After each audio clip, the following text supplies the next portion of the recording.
नमो नमः। आज हम रुचिरा भाग 2 के अष्टमः पाठः त्रिवर्णः ध्वजः को पढ़ेंगे। तो यहाँ पर त्रि को लिखने में थोड़ा गलती हो गई है। इस प्रकार से त्र बनता है और ये य है, तो इसलिए इसे हम पढ़ेंगे त्रिवर्णः ध्वजः। तो त्रि का अर्थ है तीन, वर्णः अर्थात रंग, ध्वजः अर्थात झंडा। तीन रंगों का झंडा, अर्थात हम इसे तिरंगा झंडा भी कहते हैं। तो पाठ से ही स्पष्ट हो रहा है कि आज हम अपने देश के तिरंगे झंडे के विषय में जानने वाले हैं। तो यह पाठ संवाद के रूप में है। एक विद्यालय के कुछ छात्र विद्यालय जाते हुए 15 अगस्त के समय विद्यालय जाते हुए आपस में बातचीत करते हैं और अपने देश के तिरंगे झंडे के विषय में जानकारी एक दूसरे से साझा करते हैं। तो आइए पाठ को पढ़ते हैं। केचन बालकाः, कुछ बालक, काश्चन बालिकाश्च, और कुछ बालिकाएं, स्वतंत्रता दिवसस्य, स्वतंत्रता दिवस के ध्वजारोहण समारोहे, ध्वजारोहण समारोह में सोत्साहम, उत्साह के साथ, गच्छन्तः, जाते हुए, परस्परम संलपन्ति, आपस में एक दूसरे से बातचीत करते हैं। तो सबसे पहले देवेश कहता है, देवेशः, अद्य स्वतंत्रता दिवसः, आज स्वतंत्रता दिवस है। अस्माकं विद्यालयस्य, हमारे विद्यालय के प्राचार्यः, प्रधानाचार्य जी, ध्वजारोहणम, ध्वजारोहण करिष्यति, करेंगे, ध्वजारोहण करेंगे या ध्वज फहराएंगे।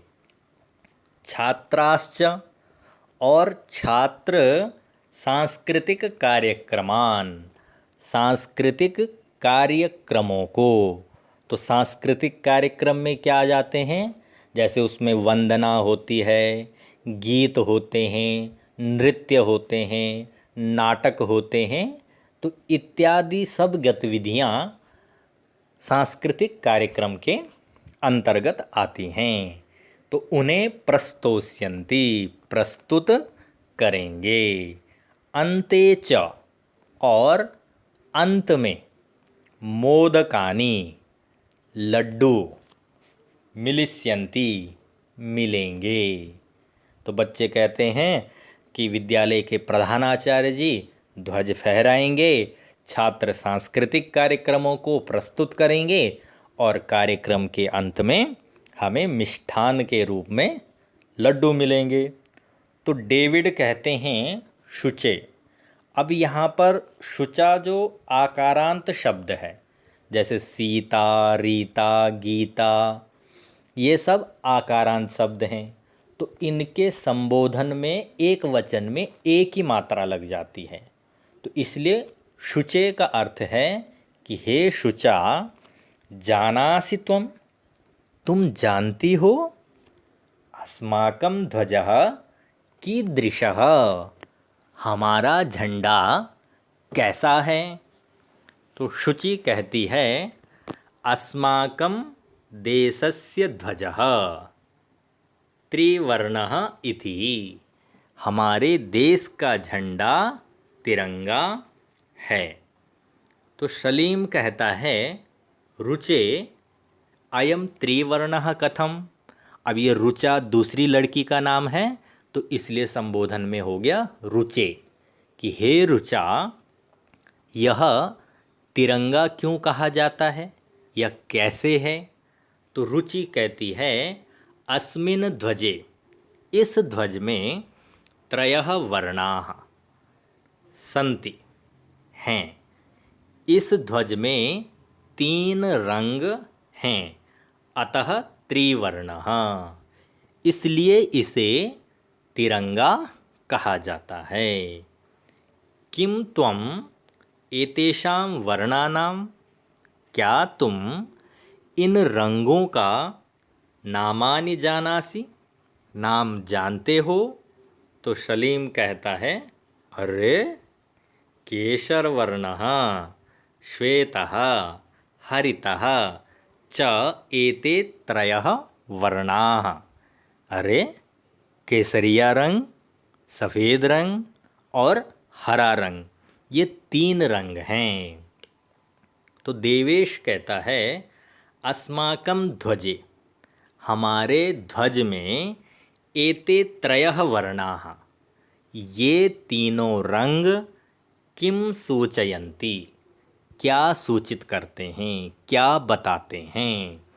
तो सलीम कहता है, शृणु, सुनो। केशरवर्णः शौर्यस्य, केसरिया रंग जो है वो शौर्य का। श्वेतः सत्यस्य, सफ़ेद रंग सत्य का। हरितश्च, और हरा रंग समृद्धेः, यानी संपन्नता का सूचकाः सन्ति, सूचक हैं। केसरिया रंग शौर्य का, सफ़ेद रंग सत्य का और हरा रंग जो है संपन्नता का या समृद्धि का सूचक है। तो शुचि कहती है, किम, क्या, एतेषां वर्णानां, इन वर्णों का या रंगों का, अन्यदपि महत्वम, और भी कुछ महत्व है? तो फिर डेविड कहते हैं, आम, कथम न, हाँ, क्यों नहीं। ध्वजस्य उपरि स्थितः, ध्वज के सबसे ऊपर स्थित केशरवर्णः, केसरिया रंग, त्यागस्य उत्साहस्य च सूचकः, त्याग और उत्साह का सूचक है। हमारे देश के वीर जवानों ने इस ध्वज के लिए बहुत सारे त्याग किए हैं, अपने प्राणों का बलिदान किया है और उनको इस ध्वज के द्वारा उत्साह प्राप्त होता है। मध्ये स्थितः श्वेतवर्णः, मध्य में जो सफ़ेद रंग है वह सात्विकतायाः शुचितायाः, सात्विकता का अर्थ है उत्तम विचारों का, उत्तम रहन सहन का, और शुचिता का अर्थ है पवित्रता का। तो सात्विकता का और पवित्रता का द्योतक है। द्योतक अर्थात प्रतीक है या चिन्ह है या निशानी है। अधः स्थितः हरितवर्णः, और नीचे जो हरा रंग है वह वसुंधरायाः, यानी धरती के, सुषमायाः, यानी प्राकृतिक सौंदर्य, और उर्वरतायाश्च का अर्थ होता है ऊर्जा का। द्योतकः यानी प्रतीक है। तो डेविड कहता है कि सबसे ऊपर जो केसरिया रंग है वो त्याग और उत्साह का सूचक है। मध्य में जो सफ़ेद रंग है वह सात्विकता और पवित्रता का सूचक है, और नीचे जो हरा रंग है वो इस धरती के प्राकृतिक सौंदर्य और ऊर्जा को दर्शाने वाला है। तो तेजिंदर कहता है, शुचे ध्वजस्य मध्ये, ध्वज के मध्य में एकम नीलवर्णम चक्रम वर्तते, चक्र है। ध्वज के मध्य में एक नीले रंग का चक्र है। तो शुचि कहती है, आम आम, हाँ हाँ, इदम अशोक चक्रम कथ्यते, यह अशोक चक्र कहलाता है।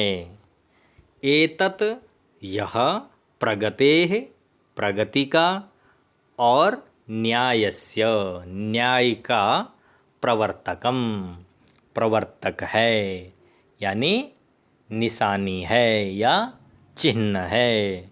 तो यह हमारे देश की प्रगति को और न्याय को दर्शाता है। सारनाथे, सारनाथ में अशोक स्तंभ अस्ति, अशोक का स्तंभ है या अशोक की लाट है, अंग्रेजी में जिसे अशोका पिलर कहते हैं। तो तस्मात् एव एतत् गृहीतम, उसी से ही यह हमारे तिरंगे झंडे में लिया गया है। तो प्रणव कहता है कि इस चक्र में चतुर्विंशति यानी 24 अराह तीलियां संति यानी हैं। इस चक्र में 24 तीलियां हैं। तो मेरी कहती है भारतस्य संविधान सभायां, भारत की संविधान सभा में 22 जुलाई 1947 वर्षे। तो भारत की संविधान सभा में 22 जुलाई 1947वें वर्ष में समग्रतया पूर्ण रूप से अस्य ध्वजस्य, इस ध्वज का स्वीकरणम जातम, स्वीकार किया गया। अर्थात 22 जुलाई 1947 से तिरंगे झंडे को हमारा ध्वज संपूर्ण रूप से जो है स्वीकार किया गया। अब तेजिंदर कहते हैं अस्माकं त्रिवर्णः ध्वजः, हमारा तिरंगा झंडा स्वाधीनतायाः, यहाँ पर त में आ की मात्रा भी होनी चाहिए थी।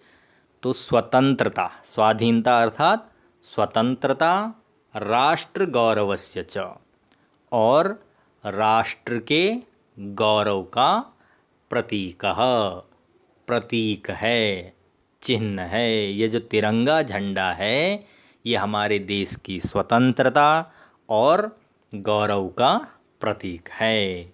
अतएव स्वतंत्रता दिवसे गणतंत्र दिवसे च, स्वतंत्रता दिवस अर्थात 15 अगस्त और गणतंत्र दिवस यानी 26 जनवरी को अस्य ध्वजस्य उत्तोलनम, इस ध्वज को उठाना या फहराना समारोह पूर्वकम भवति, समारोह के साथ होता है। तो आगे कहते हैं तेजिंदर, जयतु त्रिवर्णः ध्वजः, तिरंगे झंडे की जय हो, जयतु भारतम, और हमारे देश भारत की जय हो। तो उम्मीद है आपको पाठ अवश्य समझ में आ गया होगा। फिर मिलेंगे हम एक नए पाठ के साथ। तब तक अपना बहुत बहुत ध्यान रखिए। धन्यवाद।